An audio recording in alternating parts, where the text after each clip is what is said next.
खुल जा SIM SIM. कहानियों के खजाने से निकली आज की कहानी का नाम है हाशिम ने आम कैसे बचाए। चलिए कहानी शुरू करते हैं। हाशिम को आम बहुत पसंद हैं। गर्मी के मौसम में आम खराब हो जाएंगे। हाशिम उन्हें बचाना चाहता है।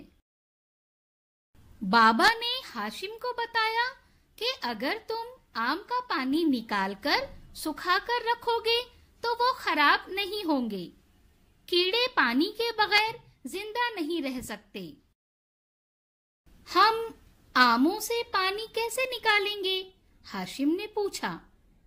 इनमें नमक डालकर, बाबा ने कहा। इसके बाद बाबा और हाशिम ने आमों को धूप में सूखने के लिए रख दिया। उन्होंने कांच के एक मर्तबान में थोड़ा सरसों का तेल डालकर उसमें आम डाल दिए।